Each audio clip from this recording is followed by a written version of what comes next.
राहुल गांधी पहुंचे सिमडेगा और चुनावी जनसभा का किया संबोधन। उन्होंने कहा कि आपकी एक वोट हमारी 7 गारंटी है।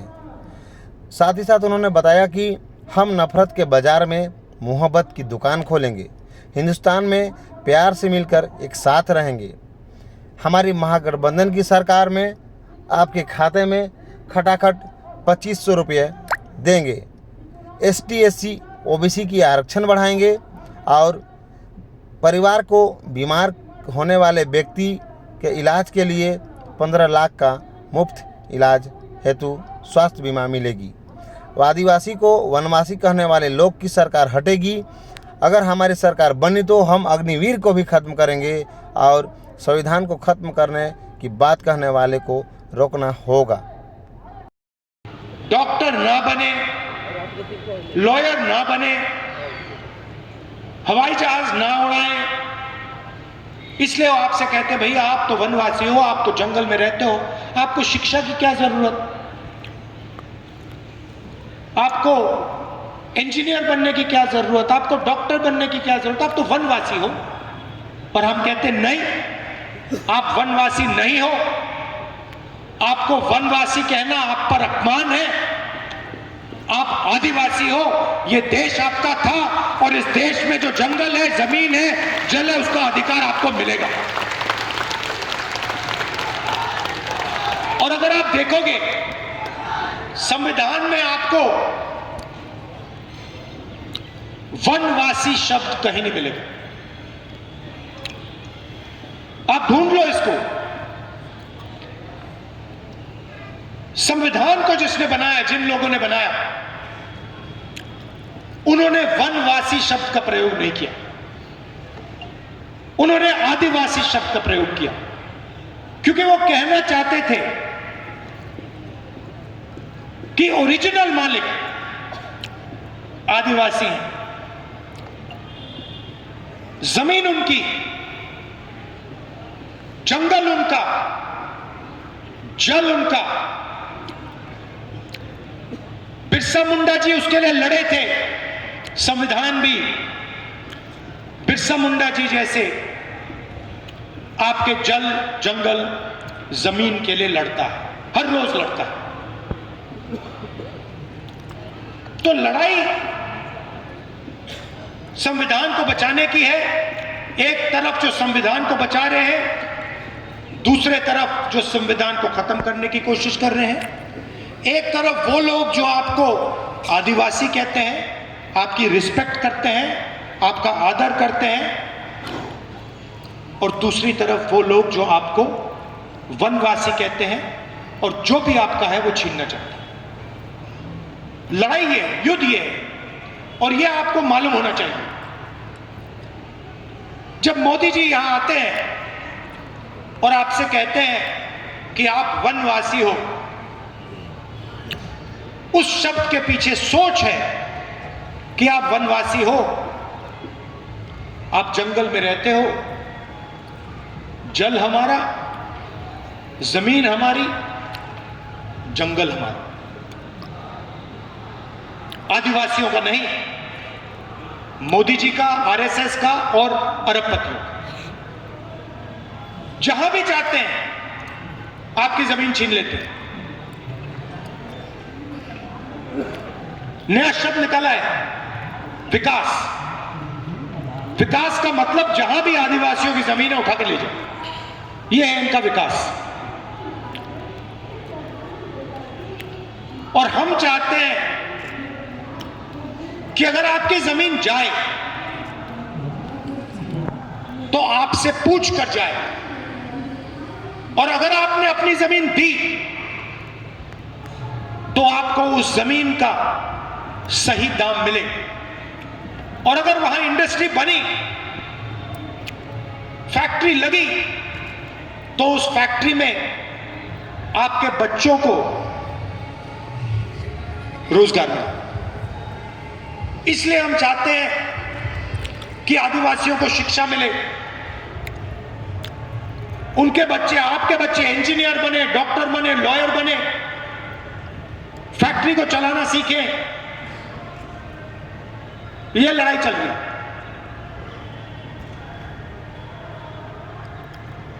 आप देखिए, इस देश में तकरीबन 8% आदिवासी हैं, 15% दलित हैं और तकरीबन 50% ओबीसी, और उसमें आप 15% माइनॉरिटी जोड़ दीजिए।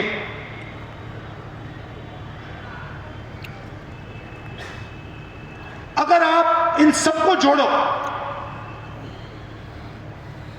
तो 90% ये लोग, आदिवासी, दलित, पिछड़े वर्ग के लोग, माइनॉरिटी के लोग, 90%। मगर अगर आप देखो, हिंदुस्तान की संस्थाओं को देखो, मीडिया देखो, बड़े बड़े बिजनेस देखो, अंबानी अदानी वाले बिजनेस,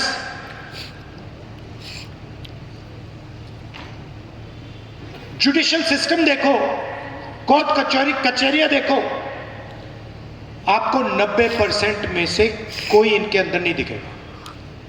हिंदुस्तान की सरकार को 90 लोग चलाते हैं। आईएएस के लोग हैं, बजट को ये बांटते हैं। हर साल आपके जेब में से जीएसटी निकलती है। आप पेट्रोल खरीदते हो, कपड़े खरीदते हो, जूते खरीदते हो, टैक्स भरते हो, आपके जेब में से टैक्स निकलता है। वो टैक्स सरकार के पास जाता है और फिर हर साल बजट में वो खर्च होता है। अब मैंने पता लगाया कि टैक्स आप भर रहे हो, 90% टैक्स देता है। जितना टैक्स आप देते हो, जितनी जीएसटी आप देते हो, उतनी ही जीएसटी अदानी देता है। अगर आप शर्ट खरीदोगे, जितनी जीएसटी आप दोगे उतनी अदानी देगा। अगर आप 1 लीटर पेट्रोल खरीदोगे, जितनी जीएसटी आप देते हो उतनी वो देगा। जितना टैक्स आप देते हो उतना वो देगा। और मैंने पता लगाया, ये जो बजट है, जो पैसा है देश का, ये कैसे खर्च होता है, ये कौन निर्णय लेता है? 90 अफसर निर्णय लेते हैं। 90 लोग हैं। रेलवे बजट में पैसा कितना खर्च होगा, कहां खर्च होगा, ट्रेन कहां लगेगी, ये 90 लोग निर्णय लेते हैं। हाईवे कहां बनेगी, रोड कहां बनेगी, कैसी बनेगी, ये निर्णय लेते हैं। सेना को कितना पैसा मिलेगा, ये निर्णय लेते हैं। शिक्षा में कितना पैसा जाएगा, ये निर्णय लेते हैं। आदिवासी स्कूल कितने बनेंगे, दलित स्कूल कितने बनेंगे, निर्णय ये लेते हैं। कर्जा माफ होगा, निर्णय ये लेते हैं। डिसीजन इनका। 90 में से आदिवासियों की आबादी हिंदुस्तान में 8%, 90 में से एक अफसर आदिवासी वर्ग का है। एक अफसर, और उसको भी पीछे बैठा रखा है कोने में। अगर हिंदुस्तान की सरकार 100 रुपए खर्च करती है तो आदिवासी अफसर 10 पैसे का निर्णय लेते हैं। अच्छी तरह सुनिए, अगर हिंदुस्तान की सरकार बजट में 100 रुपए खर्च करती है तो 10 पैसे का निर्णय आदिवासी अफसर लेते हैं। आपकी आबादी 8%, 100 में से 8, और आपकी भागीदारी 100 में से 10 पैसे। दलित 15%, 90 अफसर में से 3 दलित हैं। और अगर हिंदुस्तान की सरकार 100 रुपए खर्च करती है तो दलित अफसर 1 रुपए का निर्णय लेते हैं। आबादी 15%, भागीदारी 100 रुपए में से 1 रुपया। पिछड़े वर्ग 50% है, 90 में से 3 अफसर पिछड़े वर्ग के हैं। और उनकी भागीदारी 100 रुपए में से 5 रुपए। मतलब दलित, आदिवासी, पिछड़े वर्ग के अफसर 100 रुपए में से 6 रुपए 10 पैसे का निर्णय लेते हैं। आपकी आबादी 90%, भागीदारी 100 रुपए में से 6 रुपए। अब मैंने ये बात उठाई, पार्लियामेंट में बात उठाई कि भाई ये हो क्या रहा है। हिंदुस्तान के लोग, आदिवासी, दलित, पिछड़े वर्ग के लोग, इनकी इस देश में भागीदारी नहीं है, कॉर्पोरेट इंडिया में नहीं है, जुडिशियल सिस्टम में नहीं है। मीडिया में आप दिखा दो मुझे, आप मुझे मीडिया में, नेशनल मीडिया में एक आदिवासी एंकर दिखा दो, एक दिखा दो मुझे, एक दलित दिखा दो, एक पिछड़े वर्ग का दिखा दो, नहीं मिलेगा। आप में कोई कमी नहीं है, आप में कोई कमी नहीं है। हिंदुस्तान का पिछड़ा वर्ग, दलित वर्ग, आदिवासी वर्ग कोई भी काम कर सकता है, कुछ भी कर सकता है, कोई कमी नहीं है आप में। आपको रास्ता नहीं दिया जाता, आपको रोका जाता है। आपके सामने दरवाजा है और मोदी जी आके बहाने बनाते हैं। सच्चाई है। तो मैंने पार्लियामेंट में उनके सामने बोला कि आप ऐसे करिए, जाति जनगणना करते हैं, पता लगाते हैं इस देश में कितने दलित हैं, कितने आदिवासी हैं, कितने पिछड़े वर्ग के लोग हैं। पता लगाते हैं हमारी संस्थाओं में आदिवासी, दलित, पिछड़े वर्ग के कितने लोग हैं। पता लगाते हैं मीडिया में कितने हैं। पता लगाते हैं इस देश का जो धन है, बड़ी बड़ी कंपनियां हैं, इनमें दलित कितने हैं, आदिवासी, पिछड़े वर्ग के कितने लोग हैं। दूध का दूध, पानी का पानी कर देते हैं। मैंने उनके सामने बोला, चुप हो गए। उसके बाद कहते हैं राहुल गांधी देश को बांटने की कोशिश कर रहा है। मतलब 90% लोगों के पास देश को चलाने में भागीदारी नहीं है। आप अंदर नहीं घुस सकते। मैं वो बात उठा रहा हूं, मैं कह रहा हूं कि भागीदारी होनी चाहिए, 90% लोगों को जगह मिलनी चाहिए। पब्लिक प्राइवेट यूनिवर्सिटी देखिए, आप मुझे बता दो कौन सी प्राइवेट यूनिवर्सिटी को आदिवासी चला रहा है, कौन सी प्राइवेट यूनिवर्सिटी को दलित चला रहा है, मुझे बता दो, नाम बता दो। ये बड़े बड़े जो अस्पताल हैं, अपोलो अस्पताल, ये सब जो है खुल रहे हैं, मुझे बता दो इसको, इनमें से कौन सा है जिसका मालिक आदिवासी, जिसका मालिक पिछड़े वर्ग का है, जिसका मालिक दलित है। आपको एक नहीं मिलेगा, पूरे देश में ढूंढ लो, एक नहीं मिलेगा। यह बात मैंने उठाई पार्लियामेंट में, और कहते हैं राहुल गांधी देश को बांट रहा है। मैं चाहता हूं कि 90% लोगों को इस देश में भागीदारी मिले। मैं चाहता हूं अगर यह देश चलाया जाए तो 90% लोग इस देश को चलाएं। और बीजेपी चाहती है कि इस देश को 2-3 लोग चलाएं, नरेंद्र मोदी, अमित शाह, अंबानी और अदानी। और पूरा का पूरा जो धन है इस देश का, आपकी जमीन हो, जंगल हो, सब का सब आपसे छीनकर यही 10-15 इनके जो बड़े अरबपति हैं इनको मिल जाए। भाइयों और बहनों, 16 लाख करोड़ रुपया, 16 लाख करोड़ रुपया नरेंद्र मोदी जी ने 25 लोगों का कर्जा माफ किया है। उनमें आपको एक आदिवासी नहीं मिलेगा, एक दलित नहीं मिलेगा, एक पिछड़े वर्ग का नहीं मिलेगा। और जब हम कहते हैं किसानों का कर्जा माफ होना चाहिए, तो वो कहते हैं देखो राहुल गांधी किसानों की आदत बिगाड़ रहा है, देखो देखो राहुल गांधी किसानों की आदत बिगाड़ रहा है। जब आपने 16 लाख करोड़ रुपए उनका कर्जा माफ किया तो आपने उनकी आदत नहीं बिगाड़ी क्या? उन्होंने लाखों करोड़ रुपए का बैंक लोन लिया, उसको आपने माफ कर दिया, उसको आप आदत बिगाड़ना नहीं कहते हो। मगर एक छोटा सा किसान 50,000 रुपए का कर्जा लेता है, हाथ जोड़ के कहता है मेरा कर्जा माफ कर दो, हम कर्जा माफ करते हैं, आप कहते हो देखो किसान की आदत बिगाड़ दी। हम न्याय चाहते हैं। हमारा सिर्फ यह कहना है कि अगर देश चलाया जाएगा तो इसको 2-3 लोग नहीं चलाएंगे, इसको 90% आबादी चलाएगी। और अगर देश को चलाया जा रहा है तो उसमें आदिवासी दिखेंगे, दलित दिखेंगे, पिछड़े वर्ग के लोग दिखेंगे। इसीलिए मैंने पार्लियामेंट में साफ कह दिया 2 काम हम करेंगे। पहला काम जाति जनगणना, दूध का दूध पानी का पानी हो जाएगा, सबको पता लग जाएगा आदिवासी की, दलित की, पिछड़ों की कितनी भागीदारी है।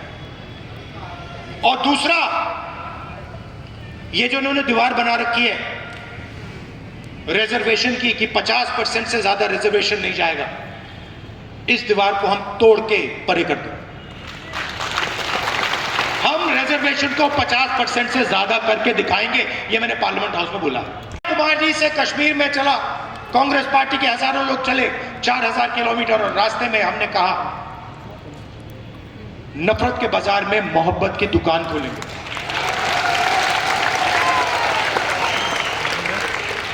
नफरत के बाजार में मोहब्बत की दुकान खोलेंगे और हिंदुस्तान में सब लोग प्यार से, इज्जत से एक साथ मिलकर रहेंगे। अब झारखंड का चुनाव मैंने देखा कि यहां पे हमारी काफी बहनें आई हैं। मैं आपको बताना चाहता हूं कि जैसे ही यहां हमारी सरकार आएगी, वैसे ही खटाखट आपके बैंक अकाउंट में, आपके बैंक अकाउंट में ना अभी 1000 रुपए जाता है, 2500 रुपए महीने का ठकाठक अंदर।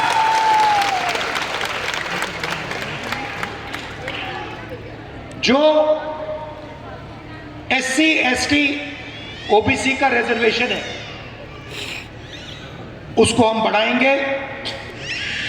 ST का 26% से 28%, ST का 26% से 28%, SC का 10% से 12% और OBC का 14% से 27%।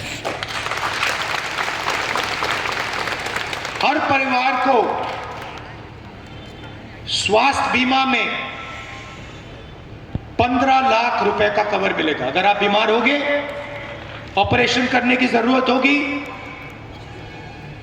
आप अस्पताल में जाओगे और 15 लाख रुपए का इलाज आपको मुफ्त में मिलेगा। किसानों को 3200 रुपए प्रति क्विंटल MSP धान के लिए हमारी सरकार देने जा रही है।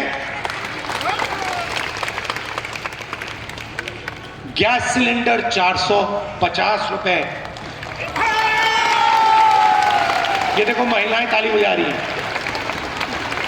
और राशन 7 kg हर व्यक्ति को हर महीने।